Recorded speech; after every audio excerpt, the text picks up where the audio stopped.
বকর, নবীজির খলিফা সাইয়েদনা ওমর, নবীজির খলিফা সাইয়েদনা ওসমান গনি যিন্নুরাইন, নবীজির খলিফা খাতুনে জান্নাত ফাতেমা আয-জোহরার স্বামী হযরত আলী রাদিয়াল্লাহু তাআলা আনহু নবীজির খলিফা। এই চারজন নবীজির খলিফা, তাদের মধ্যে জল্পনা কল্পনা দাবি ছিল নবীজি যদি দুনিয়া থেকে বিদায় হয়, নবীর জুব্বা মুবারক আমরা চারজনের যে কোনো একজন পেয়ে যাব। জোরে বলুন সুবহানাল্লাহ। নবীজির কি মুবারক? জুব্বা মুবারক। নবীজির সব মুবারক, নবীজির জুব্বা মুবারক।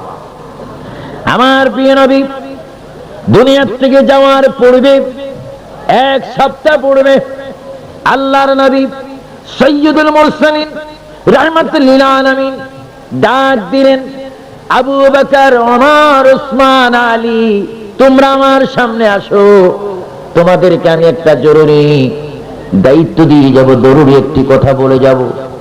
সাইয়েদনা আবু বকর, ওমর, উসমান ও আলী আসলেন। আল্লাহর নবী চক্ষু মোবারকের পানি মোবারক ছেড়ে দিয়ে বলে, আবু বকর, ওমর, উসমান ও আলী, তোমরা শোনো, আমার এই যে হাতের মধ্যে তোমরা জুব্বা দেখতেছো, এই জুব্বা মোবারক তোমরা আমার একজন আশিক, একজন গোলাম, একজন প্রেমিককে তোমরা দিয়ে দিও, যার নাম ওয়াইস করুনি। আমার ওফাতের পরে আমার এই জুব্বা তার কাছে নিয়ে দিয়ে দিও। সাহাবায়ে কেরাম আশ্চর্য হয়ে গেলেন, আয়াকা ইয়া রাসূলুল্লাহ, খলিফা আমি, ওমর খলিফা, ওসমান খলিফা, আলী খলিফা, আবু বকর খলিফা, কিন্তু কোন খলিফা জুব্বা পেলাম না। ওয়াজ করুনি নামে এক ব্যক্তি জুব্বা পাবে, কারণ কি? আল্লাহর নবী কেঁদে কেঁদে বলে দিলেন, ওয়াজ করুনি এমন একজন ব্যক্তি যার সর্বঙ্গের মধ্যে আমার ভালোবাসা, এবং আমার ভালোবাসার পরে তার অন্তরে তার মার ভালোবাসা। জোরে বলুন সুবহানাল্লাহ, আল্লাহু আকবার। আমরা নবীর ভালোবাসাও চাই, মা বাবার ভালোবাসাও চাই।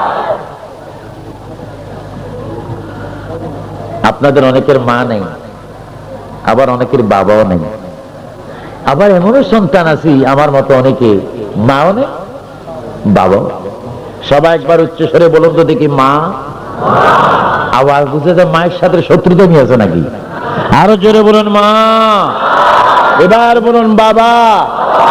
এবার বলুন আল্লাহ। এবার বলুন ইয়া রাসূলুল্লাহ।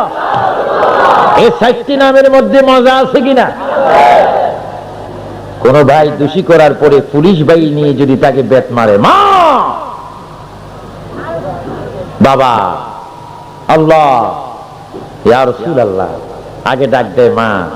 না আপনাদের দেশে এই কথা বলে রাঙ্গামাটিতে যখন বাড়ি মারে, শাশুড়ি, এই কথা আসে নাকি? কিন্তু ঈদের দিন নতুন পোশাকটা আগে শাশুড়ির জন্য, মায়ের জন্য না, শ্বশুরের জন্য, বাবার জন্য না।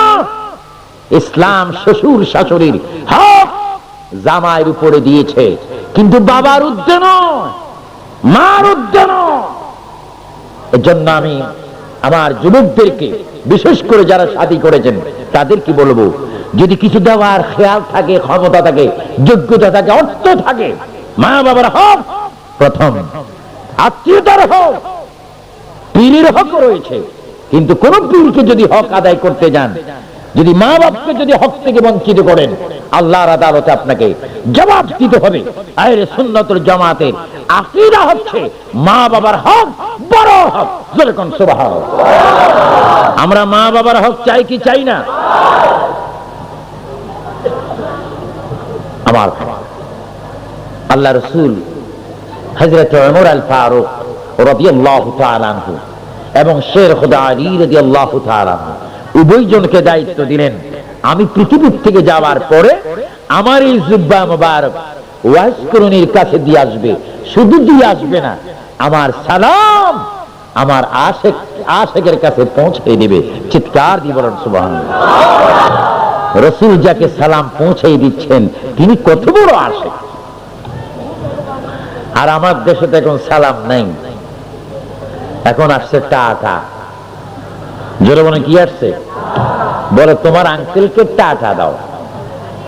বাচ্চাকে শিখিয়ে দিচ্ছে তোমার আঙ্কেলকে কি দাও।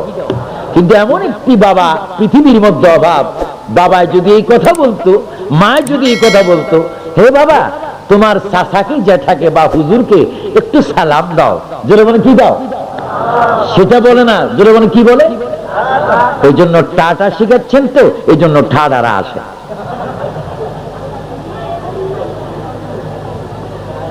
প্রিয় নবী সালাম দিচ্ছেন, হযরতে ওয়াসিফ।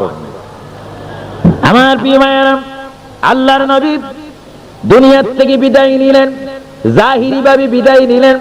কেউ যদি বলেন বিদায় নিয়ে গিয়েছেন, নবীর ক্ষমতার নাই, এটা বড় গুনাহ হবে, কবিরা গুনাহ হবে। আমার নবী স্থানান্তর হয়েছেন দুনিয়ার উপর থেকে, তিনি মাটির নিচে গিয়েছেন। আমার ভাইয়ের এখানে ফয়সালা রয়েছে, দুনিয়ার উপর যেমন কোটি কোটি কোটি কোটি জীবিত মানুষ রয়েছে, তদ্রূপ কোটি কোটি নরনারী মাটির নিচে রয়েছে। আমার নবীর লকব হচ্ছে রহমতুল আলামিন। নবী যেমন জীবিত ব্যক্তিদের জন্য রহমত, আমার নবী তেমন মৃত ব্যক্তিদের জন্য রহমত। আমার নবী পৃথিবীর উপর যেইভাবে জিন্দা, তিনি কবরের মধ্যে তার চাইতে আরো সুন্দর জিন্দা, করে বলুন সুবহানাল্লাহ। আল্লাহ নবী কি মরা না জিন্দা? আরো জোরে বলেন কি? তিনি আমাদেরকে দেখেন কি দেখেন না? এই ক্ষমতা তাকে দিয়েছেন কে? আল্লাহ।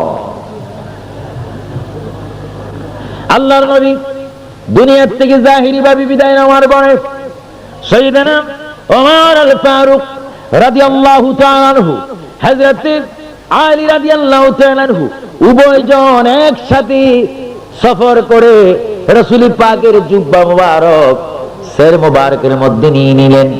চুমা দিচ্ছেন সের মুবারক উপরে রাসূল পাকের জুব্বা মুবারক।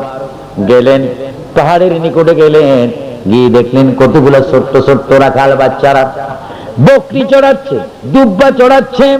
তাদের ওই মক্কার জমিনে তারা দুব্বা মেষ চড়াচ্ছে। সাইয়েদনা ওমর আল ফারুক ডাক দিয়ে বললেন, হে ভাইরা, তোমাদের কাছে একটি কথা জানতে চাই, এখানে ওয়াজ করি নামে কোন ব্যক্তি আছে কিনা? এই পাহাড়ের মধ্যে কেউ থাকে কিনা? আমাদেরকে একটু সন্ধান দাও। ওই বাচ্চারা বলে, হুজুর এখানে ওয়াজ করি নামে কেউ থাকেন সেটা আমাদের জানা নাই, কিন্তু এই জঙ্গলের মধ্যে একজন পাগল আমরা দেখি, সপ্তাহে একদিন সে বাইর হয় আর 6 দিন জঙ্গলের মধ্যে থাকে। সে কি ওয়াজ করি না আর কি আমরা জানি না। মানুষটা কি রকম, কত সুন্দর মানুষ, যেন চেহারা থেকে সূর্যের আলো বাইরে হয়। আরো জোরে বলুন সুবহানাল্লাহ। এখন যথেষ্ট পাগল পৃথিবীর মধ্যে আছে, বাদ গোস্ত মাছ সব চিনে, কিন্তু নামাজ বুঝে না। জোরে বলেন নামাজ, এটা বলে পাগল। আমার ভাইয়েরা, নামাজ পড়বেন, নামাজ পড়বেন। আত-তাহুর শাত্রুল ঈমান, পবিত্রতা পরিচ্ছন্নতা ঈমানের অঙ্গ, পবিত্র থাকবেন। অনেক মানুষ আছে পবিত্র থাকে না, ফরজ গোসল আদায় করে না, ওযু করে না, খানা ভক্ষণ করে, নাস্তা করে, পরোটা খায়, সুখ খায় দুধ যাওয়ার জন্য, কিন্তু পবিত্রতা নাই। নাউজুবিল্লাহ বলেন, নাউজুবিল্লাহ। আমরা পবিত্রতা চাই কি চাই না? ইসলাম পবিত্রতা শিক্ষা দেয় কি দেয় না?